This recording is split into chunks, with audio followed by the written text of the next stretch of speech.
Estamos hablando de un informe que preparó el Banco Mundial para el gobierno dominicano, donde analiza la política fiscal, analiza el lado de los ingresos, analiza el lado de los egresos y verifica cuál es el impacto distributivo de esa política fiscal. Verifica, por ejemplo, cuál es el impacto sobre la incidencia de pobreza y también determina cuál es el impacto sobre la equidad. Ya hemos estado hablando de los diferentes impuestos, tanto impuestos directos como impuestos indirectos. Vimos que los impuestos directos son muy progresivos y los impuestos indirectos son escasamente progresivos, donde hay uno que es el ITEVIS que prácticamente no es progresivo. Y entonces ya se tiene posteriormente lo que sería el análisis de las transferencias. Y las transferencias son muy progresivas, aunque hay algunas que pudieran focalizarse mejor, como es el caso de bono gas y bono luz. Con relación al subsidio se determinó que no es progresivo y por lo tanto pudiera focalizarse muchísimo mejor. Con relación al gasto en educación y salud, definitivamente que es progresivo. ¿Qué significa esto? Que quienes más lo reciben son los más pobres. El aumento del gasto en educación es progresivo al disminuir el coeficiente Gini, que es un coeficiente que mide la desigualdad de ingresos en la República Dominicana en 1.1 puntos, principalmente en los primeros niveles de educación. Y el gasto en salud también es progresivo, pero su impacto redistributivo está limitado por los recursos disponibles, porque en ese momento que se hace el análisis, el nivel de recursos que se utiliza, el nivel de recursos que se utiliza para transferirlo en educación es de apenas 1.7% del PIB. Ahora están alrededor de 1.9%. El seguro del SENASA y otros programas, estos definitivamente son altamente progresivos, son muy progresivos. El SENASA ahí lo pueden ver en su pantalla, vamos a ponerlo acá, pueden verlo en su pantalla y promese, ahí se tiene que el 60% de los recursos que se invierten en Promese los reciben personas no pobres. Eso no significa que muchas de esas personas estén en una situación de vulnerabilidad, porque recuerden que la definición de pobreza es, se determina una línea de pobreza y si tú estás por encima, aunque estés cerca de esa línea de pobreza, eres no pobre. Entonces hay que analizar cuál de ese porcentaje es un grupo vulnerable. Pero en general, si se ve, por ejemplo, el seguro subsidiado y el no contributivo definitivamente son más progresivos que lo que se está gastando en Promese.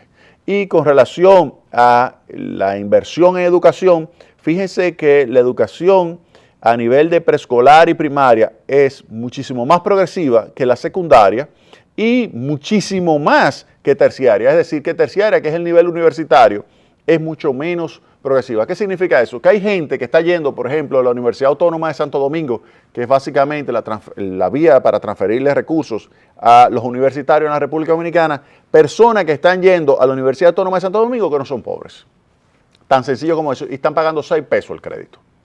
6 pesos el crédito. Aquí me están diciendo que sí. Me están diciendo que sí, aquí inmediatamente. Personas que no son pobres que están yendo a la Universidad Autónoma de Santo Domingo. Y no son pobres. Entonces, por eso se ve ahí, y esto es bueno que se sepa, que del gasto en educación que existe en la República Dominicana, el menos progresivo es el universitario, porque está beneficiando en mayor proporción a personas que no son pobres. O sea que eso de que a la Universidad Autónoma de Santo Domingo van los pobres, eso no es verdad. No, hay muchísima gente que está yendo a la Universidad Autónoma de Santo Domingo que no es pobre. Que van muchos pobres, sí, es verdad, también. Sí, muchísimo. Pero cuando veo quiénes se están llevando el mazo de dinero, no son los pobres en la Universidad Autónoma de Santo Domingo. No son los pobres. Pueden ser personas de bajos niveles de ingresos, eso es verdad. Pero no son pobres. El pobre no está llegándole tantos recursos como le está llegando al no pobre en la Universidad Autónoma de Santo Domingo. Y en general, ¿qué se puede decir con relación a la política fiscal en la República Dominicana? La política fiscal reduce la desigualdad de ingresos, sin lugar a dudas. La política fiscal en la República Dominicana reduce la desigualdad de ingresos. Los impuestos directos y las transferencias reducen el índice de Gini, lo reducen, sin lugar a dudas.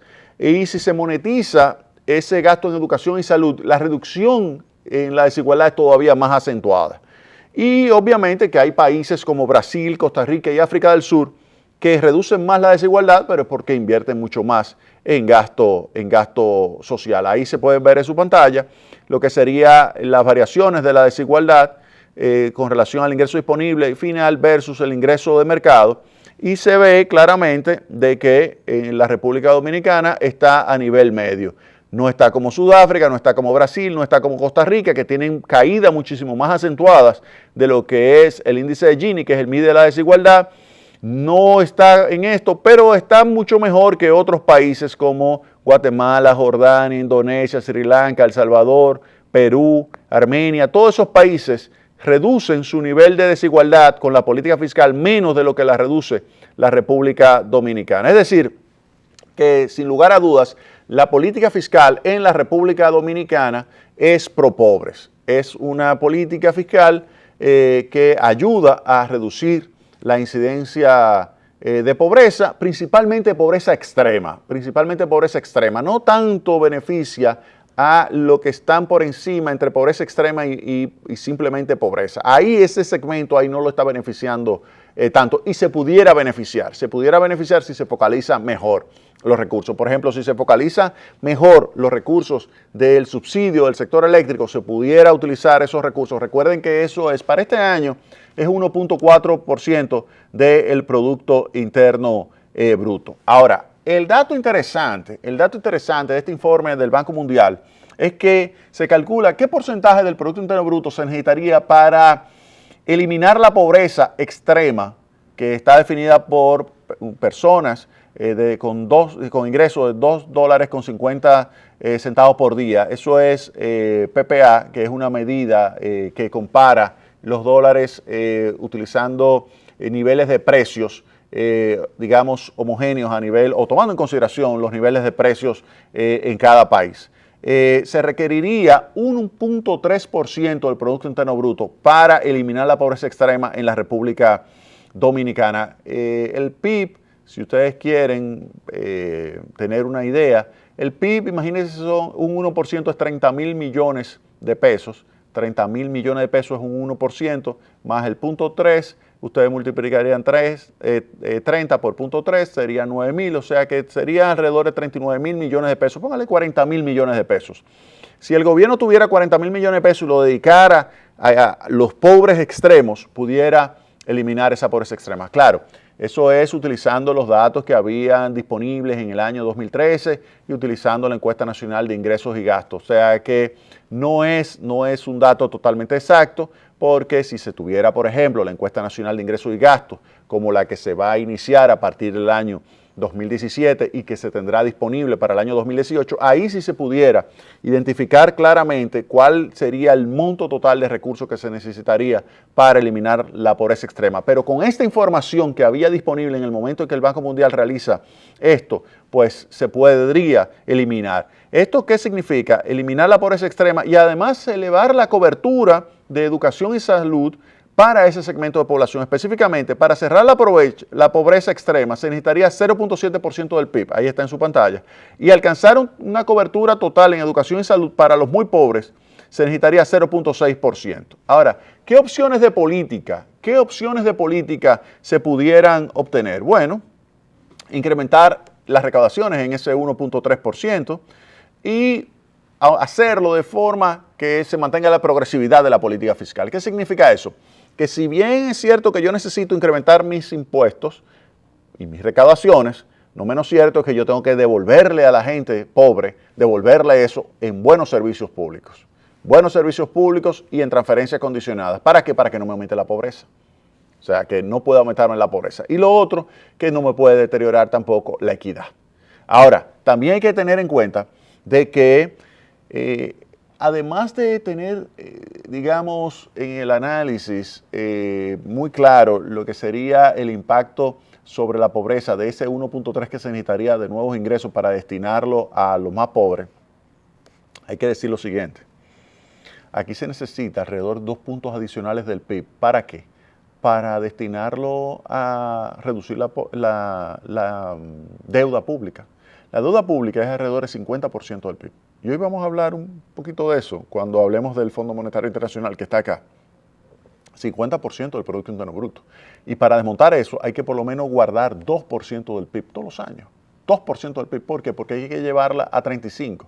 Ponle que esto se pueda llevar en 6, 7 años. Y con un buen crecimiento de la economía se pudiera alcanzar en 7 años, digamos, esa reducción si tú ahorras 2%. Llevarlo de 50 a 35 del PIB.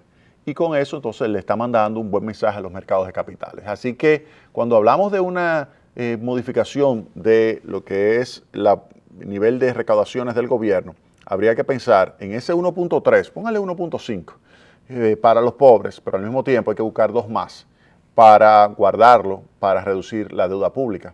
Entonces son 3.5% del PIB que hay que buscar. 3.5 puntos porcentuales del PIB que hay que buscar. Pero la ventaja de ese instrumento que tiene el Banco Mundial, que es maravilloso, yo lo conozco bien, ese instrumental que el Banco Mundial le ha puesto en sus manos al gobierno, es que puede hacer ahora una reforma, que sería el pacto fiscal, una reforma fiscal que incluya medidas tributarias y medidas de gasto público que protejan a los pobres y que le brinde los recursos suficientes al gobierno para poder comenzar a desmontar la deuda y al mismo tiempo mejorar el gasto social.